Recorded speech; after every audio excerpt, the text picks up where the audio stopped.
Coming up, a question on U.S. arms sales to Taiwan, with Beijing reiterating its firm and consistent opposition to weapons transfers to the island and its regional impact. The Group of Friends of Global Governance was inaugurated in New York.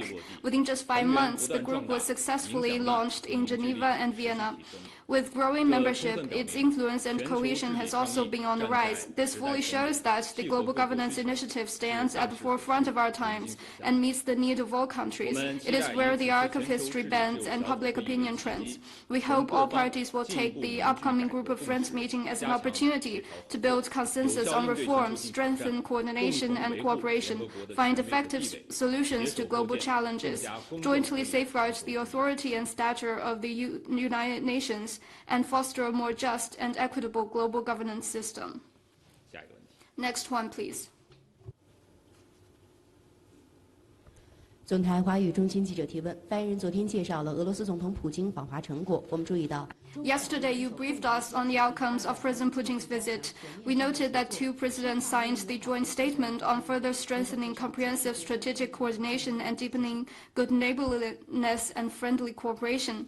Can you make more introduction? This year marks the 30th anniversary of the China-Russia Strategic Partnership of Coordination and the 25th anniversary of the signing of the Treaty of Good Neighborliness and Friendly Cooperation between China and Russia. The joint statement you mentioned highlights the 2 anniversaries cover nearly all sectors of bilateral cooperation and is the most important document of political outcomes of the meeting between the 2 presidents. The 2 sides spoke highly of the historic significance and the relevance of the Treaty of Good Neighborliness and Friendly Cooperation between China and Russia, and announced to further extend the treaty. The 2 sides expressed readiness to enhance high-level exchanges, deepen mutually beneficial cooperation in economy and trade, energy, science and technology, culture, people-to-people exchanges, and other fields.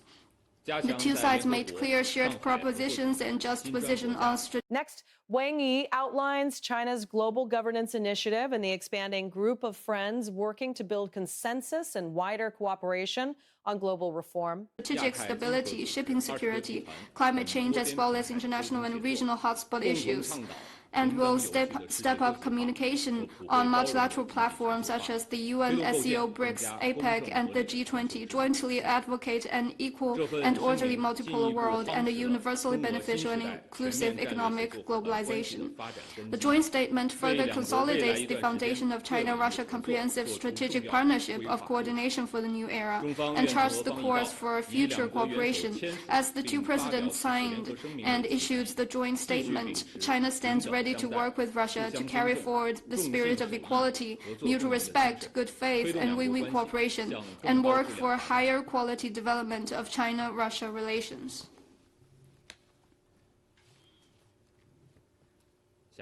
Next one, please.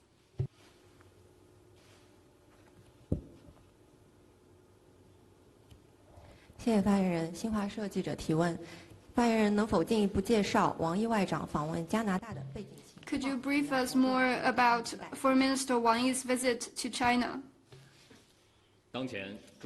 China-Canada relations have maintained a positive momentum of growth after experiencing a turnaround. The 2 sides have been working towards building a new strategic partnership.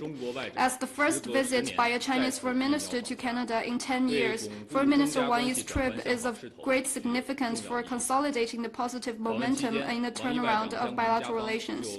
During the visit, Foreign Minister Wang Yi will have in-depth exchanges with the Canadian side on how to accelerate implementation of the important common understandings at the leadership level and the outcomes of Prime Minister Carney's recent China visit in January, and how to build a truly substantive China-Canada new strategic partnership.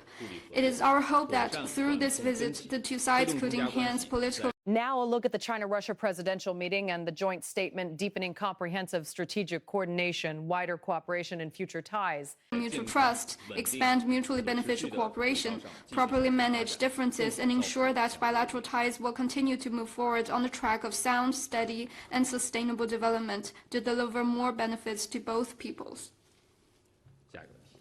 Next one, please. Question from AFP. 台湾官方正在调查3个人，他们将英伟达芯片走私到大陆， Does the Foreign Ministry have a 违反了出口禁令。外交部对此有何评论？这不是一个外交问题，我不了解。 This is not a diplomatic issue. I'm not familiar with the situation you mentioned. Next one, please. 谢谢发言人。谢谢发言人。北京日报记者提问：据报道，日本自民党提出建议草案。 It is reported that Japan's Liberal Democratic Party has drafted proposals for increasing defense spending, citing countries with defense budgets accounting for 3 to 3.5% of their GDP.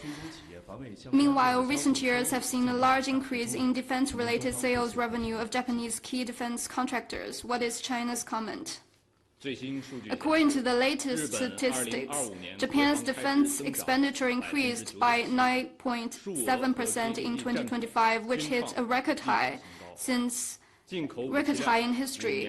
Its imports of weapons increased by 76% over the past 5 years. Japan's defense spending has been increasing for 14 consecutive years, but Japanese right-wing forces are still clamoring for increasing defense spending. It once again shows that Japan is unmasking its deception of a so-called country for peace and descending into a misguided path of new militarism. The Potsdam Proclamation, the Japanese instrument of surrender